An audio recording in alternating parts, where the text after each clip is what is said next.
Este episodio es traído a ti por Mujeres al Mundo de HSBC, el programa para mujeres poderosísimas como tú. A mí me gusta rodearme de gente que es más inteligente que yo. Me encanta. Claro, es porque es muy apasionante eso. Es apasionante, pero mucha gente no lo hace, Laura. No sé si tú te has dado cuenta que hay muchos de estos líderes, entre comillas, que se rodean solo de personas que les dicen que sí señor o sí señora.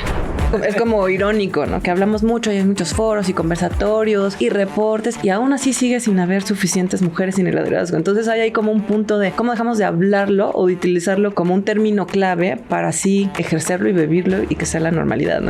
Hay gabinetes paritarios, por ejemplo, en la Ciudad de México, en el gobierno federal, tenemos una mujer presidenta. Pues no todas las compañías tienen consejos directivos paritarios. Claro, no, estamos más atrasados. Entonces, en ese sentido, el mundo corporativo está más atrasado. Creo que a 2 meses de yo haber asumido la dirección de asuntos corporativos para un negocio en México muy grande y muy importante con más de 80,000 empleados. Entonces era una responsabilidad bastante grande que asumí porque una mujer creyó en mí, porque vio en mí la capacidad de ponerse ese saco que yo creo que me quedaba grande, tanto que yo no me apunté para esa oportunidad. Y una mujer, la líder del negocio, me dijo, ¿por qué no intentas? Nos tocó gestionar pues la crisis más grande que nos tocaba. En ese momento coincidió también con el sismo de 2017 que tuvo impactos en muchos negocios, por no hablar obviamente de las ciudades y de las comunidades, y a mí me tocó dirigir el comité de crisis. Nuestra invitada en este episodio es Aline Hernández, directora senior de Asuntos Corporativos y Sustentabilidad en Kellanova Latinoamérica. Aline es licenciada en Comunicación y Relaciones Internacionales por el Colegio de México y la Universidad de Nueva York, respectivamente. Ha colaborado en diversos medios nacionales como Nexos, Este País y Horizontal. Cuenta con 20 años de experiencia en asuntos públicos, relaciones gubernamentales, comunicaciones y sostenibilidad en la región. En 2020 fue nombrada una de las 30 promesas de los negocios de expansión. Esto es Dalia Talks. Listen. Retamos al statu quo con contenido inteligente sobre life skills, liderazgo, equidad de género, diversidad e inclusión.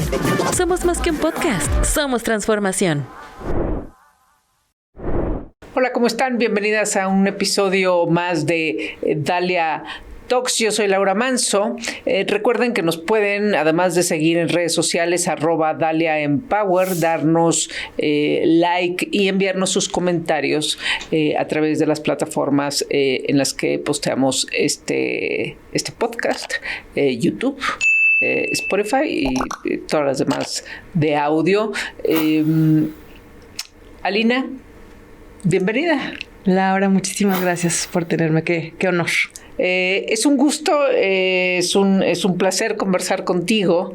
Y bueno, pues ya que entendimos, escuchamos de qué va tu trayectoria, quiero empezar con esta pregunta tal cual sobre platicábamos, ¿no? De lo desgastado que está el término del liderazgo y que deberíamos encontrar otro para sustituirlo en algunas ocasiones, porque bueno, así pasa con los términos en la vida. Pero hablando del tuyo, del tú, cómo te has construido a lo largo de la vida, porque yo estoy convencida que los liderazgos se construyen. Uno no nace y ya así, bueno, como el Dalai Lama es un ser privilegiado. Hay ciertos privilegios en los que uno puede nacer, sin duda, pero hablando de habilidades, las habilidades del liderazgo, ¿cuáles son fundamentales para ti o cuáles han sido que te han determinado?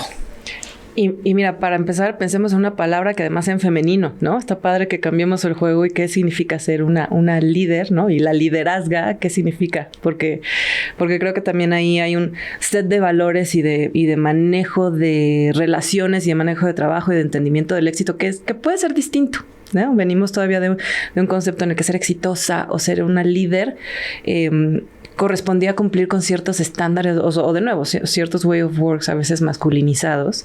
Está padre que nos preguntemos qué significa ser una líder.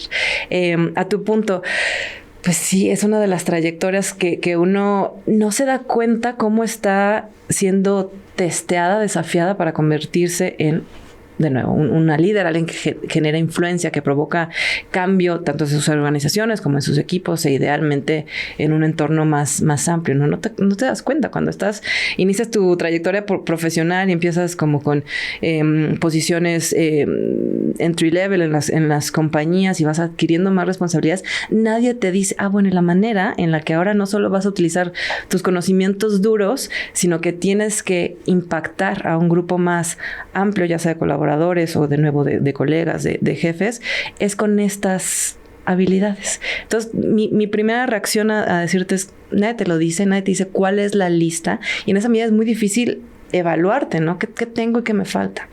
Y hay partes de nuestra personalidad que ya desarrollamos desde la primera infancia y que nos van a servir un montón, ¿no? La curiosidad, por ejemplo, para mí, que creo que son de las cosas que yo ya traía en el chip. Esta cosa de querer aprender, esta cosa de interesarme, de apasionarme por un montón de temas que ni siquiera consideraba cercanos. Yo llevo los últimos casi 10 años trabajando en la industria de alimentos y bebidas, por ejemplo. Nunca pensé que fuera a llegar aquí. Y nunca pensé que me fuera a gustar tanto. Porque ya que te dicen, bueno, detrás de esos productos increíbles que ves en las tiendas está la producción agrícola y están una discusión sobre los recursos naturales, ¿no? Y el cambio climático. Y está también discutir el rol que tienen las mujeres para la seguridad alimentaria, la producción de los alimentos y la decisión. Bueno, esos temas a mí sí me interesan y sí están muy cercanos a mis pasiones. Y entonces esa curiosidad es la que me permitió, por ejemplo, desarrollarme en una industria, como te digo, bien específica. Entonces, esa es una con la que yo creo que nací, que me fomentaron desde muy pequeña. 2, como un interés por encontrar los problemas, la causa raíz de algunos problemas y en esa medida poder diseñar soluciones, ¿no? Y ahí conectar puntos, diseñar estrategias que a lo mejor fueran un poco más evidentes, ¿no? Y para eso servirme de las herramientas, no solo mías, sino de la gente que me rodea. La tercera cosa es no tener miedo. A mí me gusta rodearme de gente que es más inteligente que yo. Me encanta. Claro, es porque es muy apasionante eso. Es apasionante, pero mucha gente no lo hace, Laura. No sé si tú te has dado cuenta que hay muchos de estos líderes, entre comillas, que se rodean solo de personas que les dicen que sí señor o sí señora. Yo, en esta etapa de mi vida, creo, o mi hipótesis es que no es a mí, eso se debe al miedo. Cuando no tienes miedo, te rodeas de la gente más talentosa del mundo y entonces encuentras soluciones que no solo se te hubieran ocurrido a ti, sino que parten de una inteligencia colectiva. Entonces digo, esas creo que son las habilidades que a mí me fueron sirviendo mientras iba creciendo y desarrollándome en mi carrera a tener posiciones de mayor responsabilidad, pero de nuevo no necesariamente son las que te hacen líder. Las que te hacen líder es cómo lo que trabajas para ti beneficia a más, a la organización a la que trabajas o a tu equipo o a comunidades fuera de ella, ¿no? Para mí eso es el tipo de líder en la que me gustaría convertirme. Dentro de todo lo que se puede hablar del feminismo, del liderazgo femenino, bueno, ese que está sucediendo dentro de las organizaciones o con las mujeres empresarias, es algo, me parece que es, bueno, pues es el mejor momento, un momento interesantísimo para ser mujer y ser una profesionista con esa claridad que ya solemos tener las mujeres sobre muchas cosas más que, por ejemplo, hace 20 años, ni siquiera tanto, ¿no? De todo lo que sucede alrededor, ¿no? Lo mencionaste al principio, tu ser mujer, tu propia vida, tu vida personal, tus pasiones, como Alina, y en lo que ibas o lo que estás trabajando, lo que has trabajado en la industria en la que has trabajado. ¿Cómo ves eso también el desgastado, ¿no? También término del liderazgo femenino, que puedes ser muchas cosas, pero ¿cómo lo resumirías y cómo te resumirías a ti, cómo te ves a ti como líder? ¿Cómo ejerzo ese lado mío? Fíjate, aquí tengo un punto de vista un poco diferente porque sí, hablamos del término liderazgo femenino como que está desgastado. pero no puede estarlo porque no hay suficientes líderes mujeres, ¿no? Es como irónico, ¿no? Que hablamos mucho y hay muchos foros y conversatorios y reportes y aún así sigue sin haber suficientes mujeres en el liderazgo. Entonces hay como un punto de cómo dejamos de hablarlo o de utilizarlo como un término clave para así ejercerlo y vivirlo y que sea la normalidad, ¿no? Entonces creo que eso es lo único que apuntaría en esa ironía que hablamos mucho entre nosotras y de nosotras. Bueno, ¿y qué necesitamos que se acompañe de estos procesos de conversación en decisiones para que sí seamos más, ¿no? Y que seamos más las que decidimos y que se decida de otra manera. Fíjate que tocabas algo que es un momento súper divertido de ser mujer y ocupar espacios de decisión. Una generación antes que la tuya y que la mía ocupaban ya espacios de liderazgo y ejercían decisiones, pero como decíamos, utilizando manerismos y mecanismos y lenguaje de hombres. Y a nosotros nos está tocando redefinir esos espacios para ocuparlos siendo mujeres, pero también a partir de una conciencia para mí aprendida, porque yo en mi primera etapa de mi carrera profesional, incluso en mis estudios, no era para mí evidente esta necesidad de hermanarte con otras mujeres. Ni era para mí, ni se me hizo evidente cuando tomé muchas clases de ciencia política, de desarrollo, de economía política internacional. Ninguna tenía una perspectiva de género. Entonces, digamos, mi formación, ahora sí que formal, no tenía esa lente que ahora sí ya tienen las mujeres más jóvenes que yo, ¿no? Tanto profesionalmente ya son expertas en temas de desarrollo y de diversidad y de perspectiva de género. Y también son expertas en relacionarse y en buscar estos espacios intencionalmente con otras mujeres. Entonces, es un punto de inflexión increíble que a nosotras nos tocó de cero visibilidad de eso y de cero vocación por provocarlo, ahora buscarlo y facilitarlo y ejercerlo. Yo me acabo de unir al ejercicio que están haciendo algunas colegas mías del sector, digamos, de la práctica de relaciones con gobierno, que es la Asociación de Mujeres en los Asuntos Públicos. Inició hace 2 semanas, 3 semanas. ¿Asociación de mujeres? En los asuntos públicos. En los asuntos públicos. De mujeres del mundo corporativo. Del mundo corporativo. Y lo quiero traer a colación porque es nuevo. Yo llevo haciendo asuntos públicos hace 20 años y nunca había habido un gremio de mujeres, ¿no? Y además lo están iniciando mujeres más jóvenes que yo, ¿no? Tengo algunas ideas de políticas públicas que se pueden impulsar, que es muy importante. Pero fíjate, y seguro esas ideas, muchas tienen que ver con diversidad y equidad, pero en realidad todas las políticas públicas deberían de pasar a través de una lente de diversidad, porque las mujeres son las grandes catalizadoras de cambio y es yo lo que he internalizado cuando ejerzo mi trabajo, ¿no? Y cómo ocupo ese espacio yo siendo mujer, te diría que también es un espacio como de resistencia, ¿no? Es saber que hago visible los retos tremendos que estoy teniendo, sobre todo ahora siendo madre. Antes, la verdad es que todavía la libraba, Laura. O sea, me pasaban los retos que pasan todas las mujeres, ¿no? O sea, de encontrar tu espacio, encontrar tu voz, hacerte valer en foros que normalmente o son de hombres o son de mujeres mucho mayores que yo, casi siempre, ¿no? Entonces eran retos más o menos habituales. Pero ahora que recientemente soy madre, me hermano y siento una empatía mucho mayor que antes por desconocimiento. Y entonces, ¿cómo ejerzo ese carácter mío de mujer? Es diciendo lo difícil que es. Porque no lo digo para mí ni para quejarme, sino para que otras mujeres se sientan cómodas diciéndolo y para que también hablemos de qué necesitamos para que no sea tan difícil. Claro, y decías, trabajando en una compañía en la que se toma en cuenta a las mujeres, en la que hay flexibilidad, etcétera, ¿no?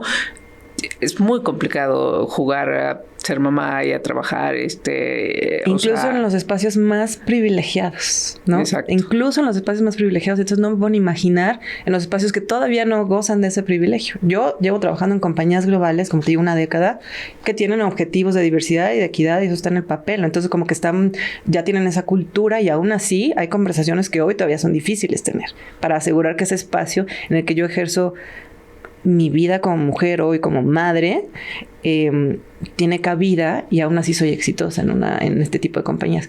Y todas las mujeres que no están en esos espacios tan privilegiados, de verdad que para mí es una materia pendiente y un llamado ahí a la actividad y al activismo y a radicalizarnos y a trabajar juntas. Totalmente. Un poco nada más para profundizar, ya que lo pone sobre la mesa, esta asociación de mujeres en asuntos públicos. Pues finalmente, nosotros en Dalia, que hacemos normalmente reportes, analizamos lo que está sucediendo justamente con las mujeres en los espacios de trabajo y todo lo que hace falta, teniendo además un congreso paritario en el que pues justamente hicimos ese análisis de y que las políticas, ¿no? Con perspectiva de género, o que las políticas con pues intencionadas específicamente hacia los derechos de las mujeres, y todavía nos falta, ¿no? O sea, también esta idea lo traigo porque, bueno, entonces llega una presidenta mujer. Y no están resueltos los problemas, está resuelto solamente una parte. Entonces, por eso es fundamental que existan estas organizaciones también, para que desde las empresas, ¿no? Ya se incide, a ver, ya hay una conversación empresarios, gobierno, pero que haya más desde la perspectiva de las mujeres, o sea, en términos de flexibilidad, en términos de menopausia, en términos, también lanzamos una encuesta de menstruación y productividad. Nadie nunca había hecho este tipo de análisis. Sí. Pero a nadie se le había ocurrido. Bueno, no había tantas mujeres trabajando, no, pero ahora que hay muchas mujeres trabajando, pues se necesita ver desde ese lado, ¿no? Para que la empresa no pierda, la colaboradora no pierda. ¿Cómo ves eso? Que fíjate qué interesante. ¿Por qué tenemos hoy una mujer presidenta? Pues porque hace muchos años se inició un proceso de políticas públicas por el cual intencionalmente se buscó que las mujeres ocuparan posiciones políticas, ¿no? Hubo reformas electorales que aseguraron que hubiera, digamos, una cantera de mujeres que podían aspirar a estos puestos de elección popular. O sea, tenemos una mujer presidenta con una carrera y talentos, ¿no? Pero también es resultado de políticas públicas que permitieron que se abrieran esas puertas, en muchos casos antes de lo que estamos preparados como sociedad, ¿no? Es el típico, pues, ¿quién jala la carreta? O la jalas o la empujas.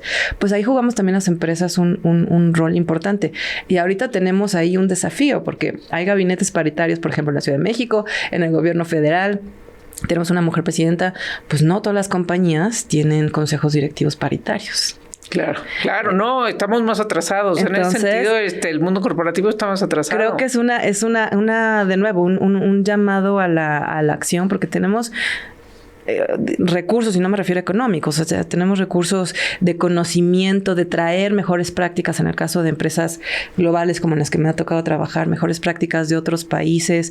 Tenemos sobre todo buenas intenciones. Bueno, entonces aprovechemos como buena tormenta perfecta en el mejor sentido de la metáfora, para avanzar esas agendas también dentro del sector privado. Y como te digo, además de todo, tú lo sabes y tienes toda la data, las empresas son más competitivas cuando son diversas.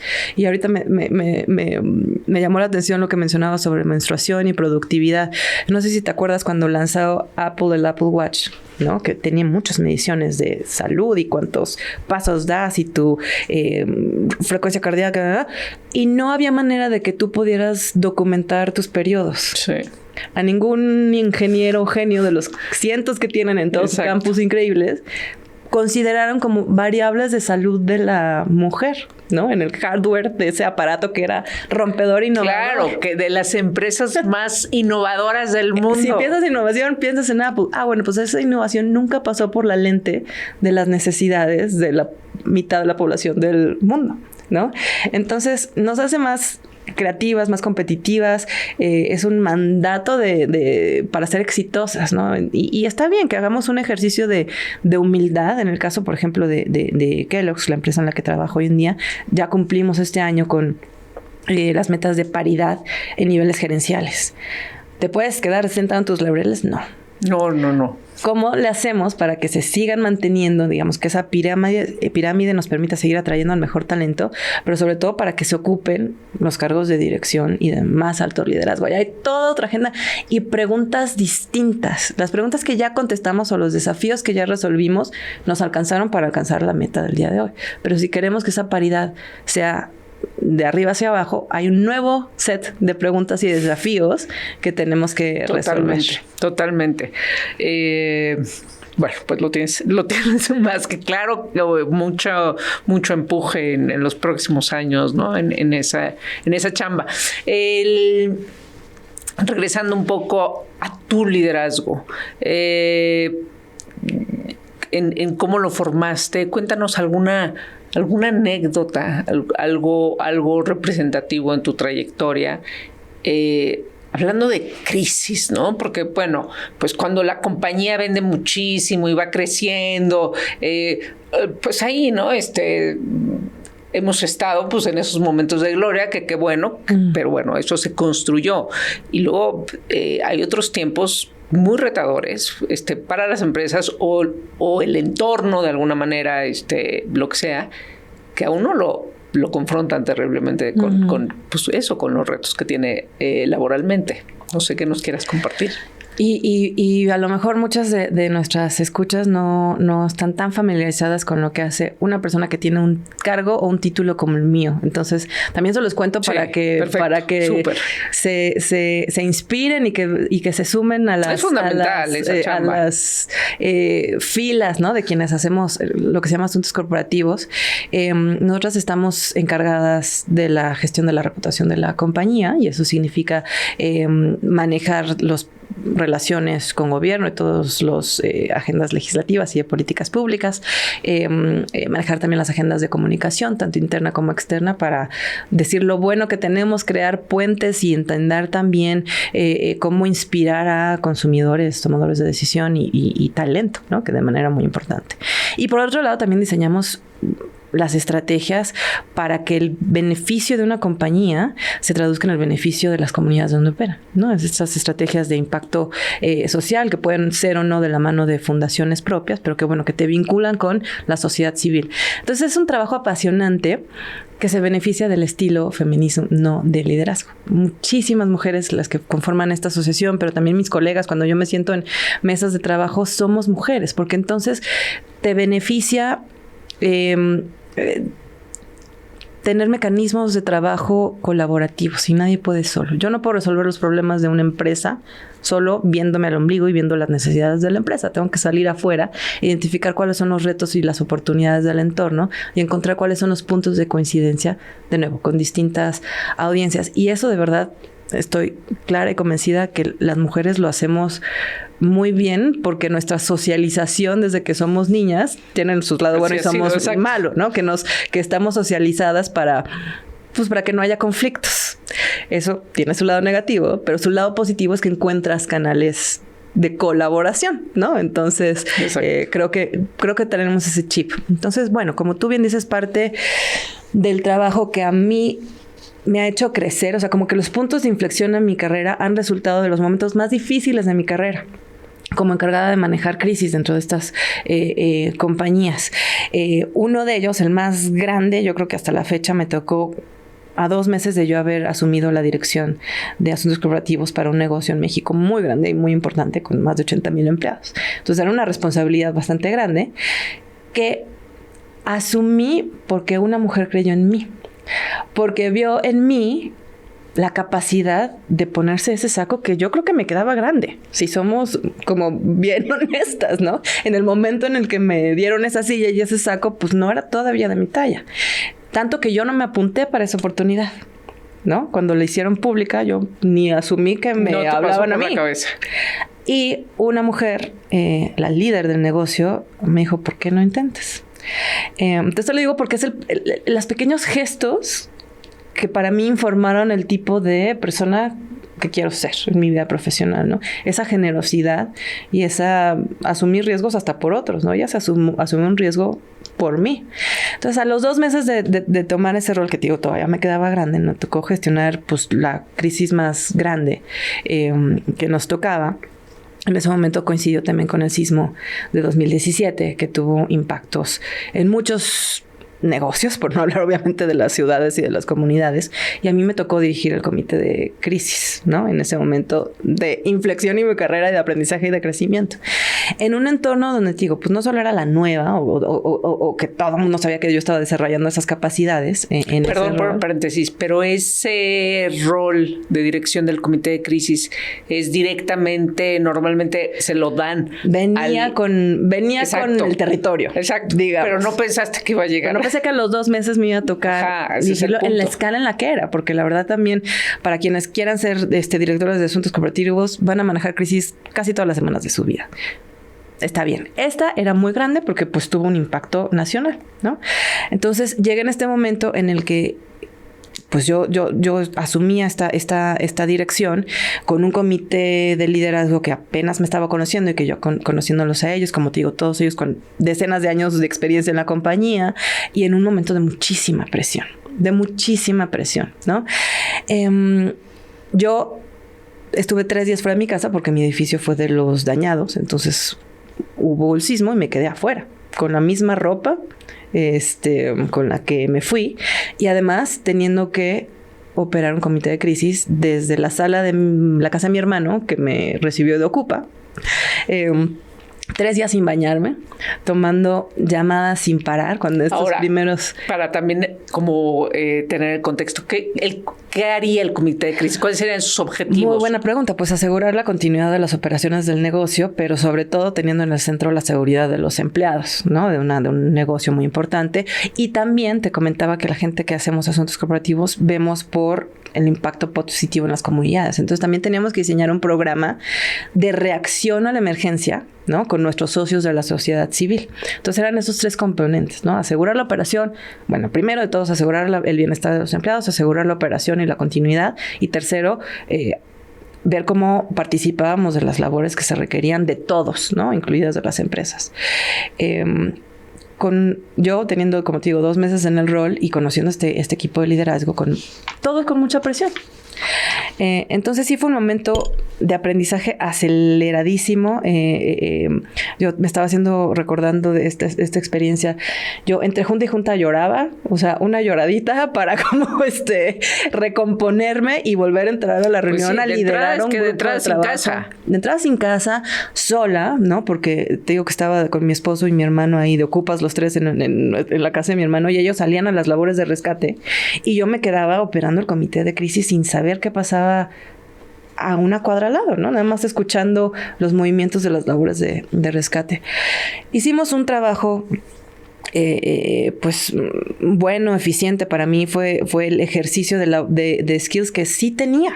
Que esta líder cuando me dijo, creo que tú puedes con esta chamba. Lo había visto, lo había reconocido. Tenía razón, porque yo sí tengo mucho foco, como te digo, pensamiento estratégico, identificaba cuál era lo urgente de lo accesorio, ¿no? Sí pude decir, a lo que tenemos que dedicar toda nuestra atención en este orden es a esto y a dirigir a los equipos muy grandes a una sola, digamos, estrategia de restablecimiento pues como te digo, de las operaciones y del bienestar de las personas. Entonces, sí tenía yo esas herramientas. Pero en el Inter también negociar la política interna fue tremendamente desgastante. Y segunda intervención que hizo esta líder conmigo fue que agarró en un momento el teléfono, me marcó y me dijo, a ver, sé lo que está pasando, sé todo el ruido que hay en torno a la labor que estás haciendo y que nadie nos dio un manual de cómo operar esto, ¿no? Por más skills duros que tengas, no sabes la escala de lo que te va a caer. Entonces, veo lo que estás haciendo, sé por lo que estás pasando y nos toca a las 2 estar juntas, ¿no? O sea, la presidenta de esta compañía me decía, a ti y a mí nos toca dentro de todo el ruido guiar y saber qué no es ruido y cuáles son las acciones y no perder el foco. Nos van a querer quitar del foco porque la gente está nerviosa, está espantada, claro, quiere participar pero no sabe cómo. Tu rol y el mío es ser ese foco. Entonces sentir, que tenías esa sororidad y ese acompañamiento de tu jefa directa, pero también esa confianza de, pues la que tiene las capacidades para reaccionar a esto eres tú. Y por eso estás sentada en esa silla. Y ese saco sí es de tu talla. Nomás que no habías tenido chance de probártelo. Te lo probaste antes de que lo pensaras, ¿no? Entonces, como mi reflexión es eso. Prepararnos, internalizar que van a venir momentos tremendos y difíciles y verlos como enormes oportunidades. Uno, de ejercer nuestras capacidades, pero también de ser empáticas y generosas, ¿no? Con los que nos rodean. Porque incluso quienes operan con miedo, saber que es por eso. Que no lo están haciendo nada más por grillarte. Es porque no saben qué hacer. Totalmente, sí. Las reacciones pueden ser de todo. Y eso también te da a ti madurez. Cuando tienes como esa distancia y operas desde esa, como te digo, empatía, desde esa curiosidad de ¿por qué esta persona me está diciendo esto? ¿Qué está atrás? ¿No? Te das cuenta que pues no es un ataque y al contrario puedes generar muchísima confianza. Entonces creo que esa es otra habilidad de liderazgo, ¿no? Que yo transmitiría a las personas, las mujeres que nos están escuchando. Confianza en ti misma, generosidad, o sea, pero en serio, no lo digo de discurso, sino de que ya tienes esas herramientas, ¿no? A lo mejor no las ves tú, pero sí las vio quien te puso en esa posición, ejércelas, las tienes, ¿no? Empatía y generosidad para saber que todos están pasando por eso. Incluso tu jefa suprema, que ves como una diosa, tampoco tiene el manual. Claro, no tiene la solución. Y si ves a alguien batallando, decirle, estoy viendo esa batalla y estoy contigo en esa batalla. Eso es muy poderoso. Pues pero también ahí o sea, está muy bien que ella también te lo haya reconocido, que esa llamada, ¿no? Creo que fue muy importante. Así como un pequeño recordatorio de quién eras tú. Sí. Pero también si tú no hubieras tenido cierto autoconocimiento la llamada no hubiera servido de nada. Uh-huh, de cierto. Quién eres tú y dónde sí te puedes recargar. Pues te dicen, oye, recárgate en algo que tú no reconoces. No hay manera, o sea, no lo haces, no lo llevas a cabo. Uh-huh. Y en una frase, ¿cuál sería el gran aprendizaje de esa crisis? Pues yo creo que el aprendizaje es hacerte un inventario para ti misma de tus fortalezas y hacerlo cotidianamente. No, porque se te olvidan, la verdad. Se te olvida que ya pasaste por eso. Claro. Que tienes experiencias de vida, que tienes experiencias profesionales, que te han pasado a ti o que has visto a otras pasar por ellas. Ese conocimiento ya lo tienes. Entonces, creo que el aprendizaje es hacer ese inventario, pues a lo mejor todos los días o todas las semanas o todos los meses, de dónde estoy y quién soy, ¿no? Y el rol, hablando de la vida profesional que ejerzo, no me lo regalaron, me lo gané, ¿no? Porque estudié, pero porque hice los proyectos, pero porque hice la chamba, porque arrastré el lápiz, porque me enfrenté a personas en lugares de autoridad, a lo mejor mucho más alta que la mía, porque di ideas, porque traje soluciones. Esa es mi casaca, ¿no? Y si te la recuerdas todos los días, estás en paz, ¿no? Y puedes ser una profesional mejor. Ahora, así como tú recibiste ese apoyo y esa llamada y también esa pues confianza y empuje de una mujer, ¿no? Que estaba en un puesto de liderazgo, el puesto de liderazgo más alto de aquella compañía. Ahora, ¿tú cómo lo accionas? ¿Tú cómo eres sorora? ¿Tú cómo funcionas en ese sentido? Mira, y también creo que esto es de las cosas que no te enseñan. ¿Cómo ser sorora y qué significa eso? Y también es una práctica que te sirve para tu relacionamiento con equipos de hombres, ¿no? Pero uno es escuchar a todas las voces. Y normalmente las voces de las mujeres son las que están menos visibles. Entonces, por eso es un ejercicio de sororidad. Pero se expande también a todo tipo de colaboradores y colaboradores. Entonces, asegurar dar el micrófono y el escenario a las personas con las que trabajas y confiar en sus talentos, ¿no? Y en su punto de vista diferenciado. Y no lo digo como metáfora. Explícitamente hay que darles el micrófono. Y explícitamente hay que decirles, tú échate esa conversación. Porque la profesional y la experta en esa agenda eres tú, no me necesitas a mí. O yo estoy aquí atrás, por si se necesita, pero darte ese espacio, ese escenario, ese relacionamiento con líderes, creo que es una práctica sorora, entre otras cosas porque disminuye la brecha de visibilidad de las mujeres, ¿no? Dos, ser un megáfono de las victorias de otras mujeres. A mí me gusta mucho Laura, ese punto que tú dijiste me parece crítico, ¿no? Como lo dijo Laura hace un momento, creo que hay que retomar este punto, y ese punto de vista cambia cómo estamos solucionando este problema. Dar el crédito. Es un megáfono, dar el crédito, di su nombre, di el nombre de otras, ¿no? Y ellas van a decir tu nombre, cuando no estés incluso, ¿no? Porque hay muchas conversaciones en las que no estás, claro. Y ellas van a decir tu nombre. Entonces esa es una práctica pues creo yo, de sororidad. Otra es ser colaborativa y radicalmente transparente, radicalmente colaborativa y radicalmente transparente. De nuevo, creo que esto sí es un valor que es más fácil que nos resuene a las mujeres, porque para nosotras es obvio y evidente que nuestras victorias casi nunca las logramos solas, ¿no? Estructuralmente requerimos de un montón de redes y de un montón de herramientas para que nuestros deseos, nuestra vocación, nuestra visión tengan éxito. Y tampoco creo que sea una debilidad, sino reconozcámoslo así. Si eres radicalmente colaborativa y radicalmente transparente y te das cuenta que las wins, ¿no? Que las victorias no solo son tuyas, sino que son de otros, y las haces así explícitas, pues esas victorias van a ser más sostenibles a lo largo del tiempo. No es, qué bien le fue a Laura o qué bien le fue a Lina. Qué bien nos fue a todos, ¿no? Y eso creo que es un comportamiento que nos es más fácil como internalizar como mujeres. Cuando digo hablar de transparencia, también es eso de te comparto mi información, te comparto mis herramientas, te comparto mis mecanismos, te comparto mi visión del riesgo, ¿no? No me la voy a quedar yo. Lo que sé, exacto, te lo voy a compartir, sí, para que tomemos mejores decisiones en conjunto. Entonces, son como las lecciones, o por lo menos las brújulas que yo seguramente no las ejerzo todos los días, pero me gustaría también se aprende, lo más posible. También se aprende, o sea, vaya, hay que tenerlas conscientes o presentes para ejercerlas, pero es una cosa que se aprende, porque también pues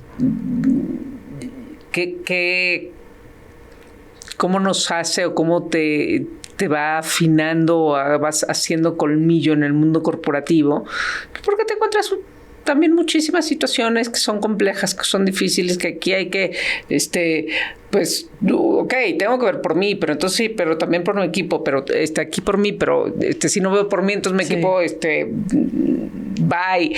O sea,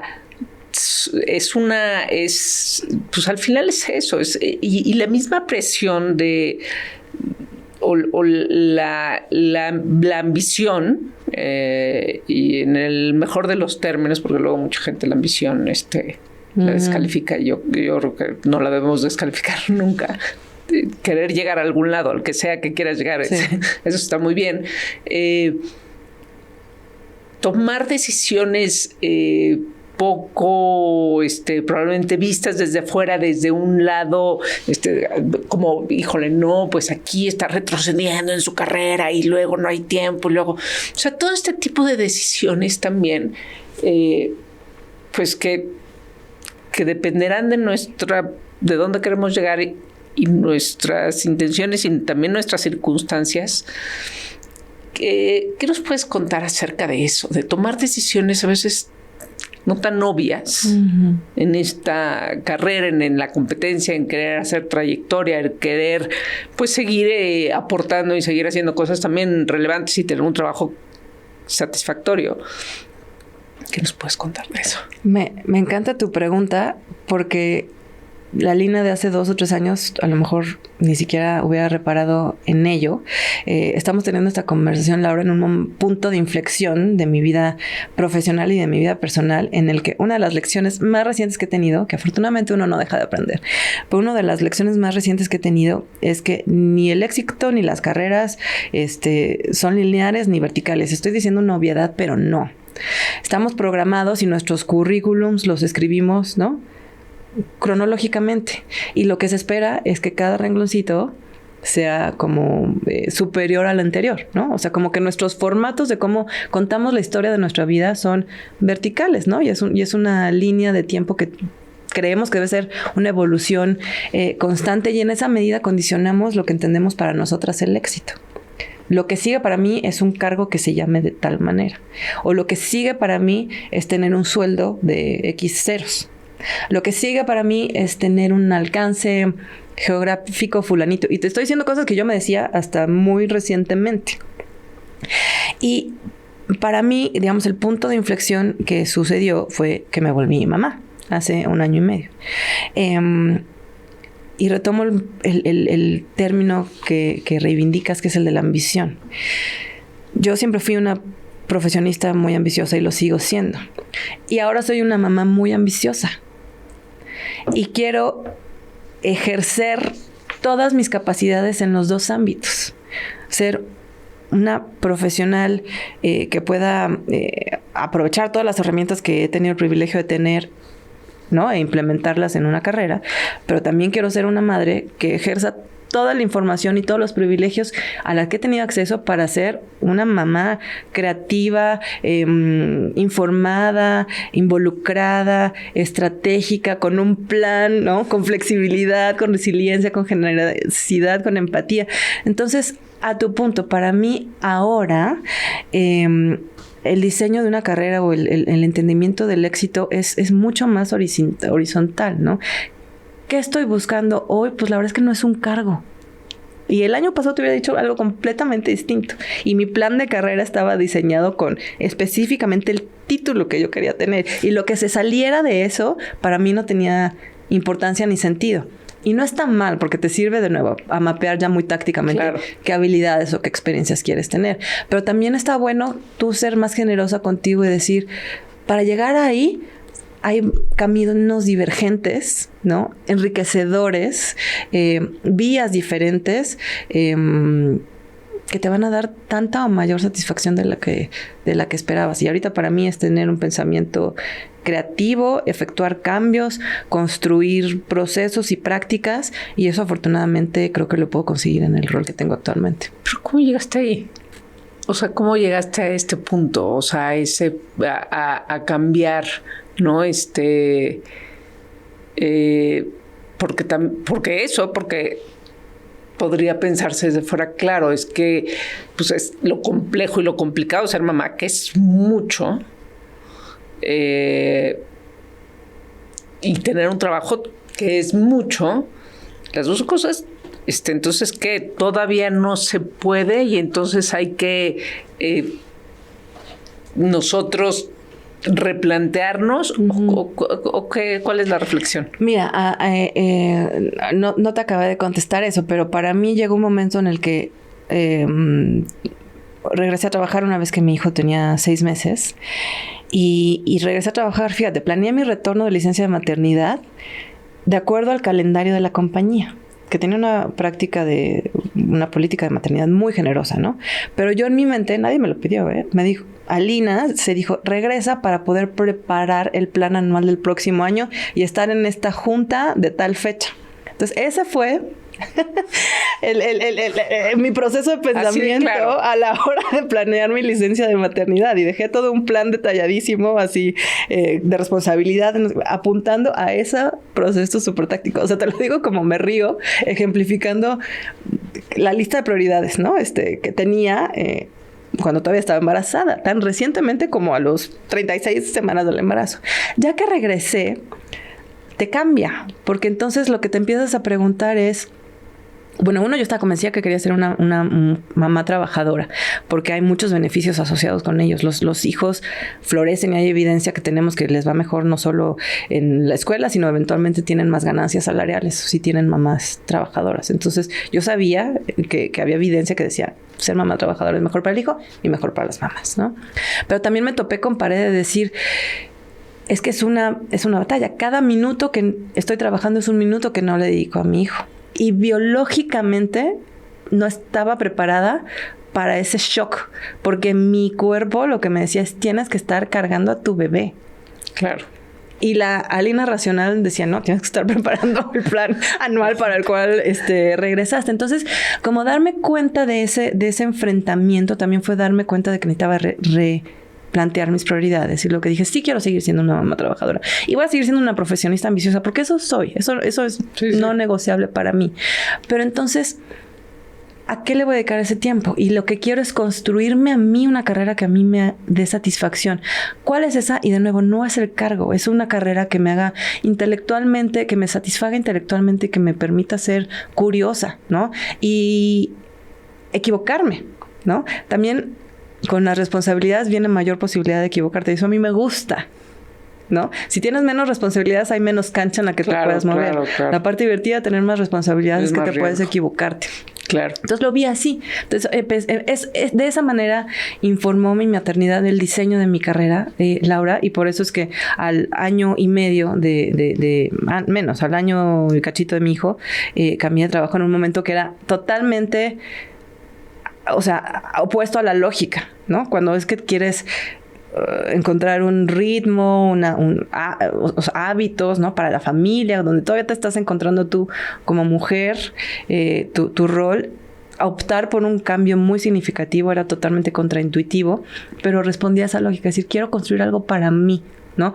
No solo quiero hacer una chamba, quiero construirme algo, y eso solo se consigue saliendo de mi zona de confort. Y bueno, ni modo, resulta que tengo un bebé de 1 año, pero es el catalizador de esa ambición. Por eso te digo que para mí ser madre también es un ejercicio de ambición. Bueno, te escuchas cómoda con la decisión, te escuchas como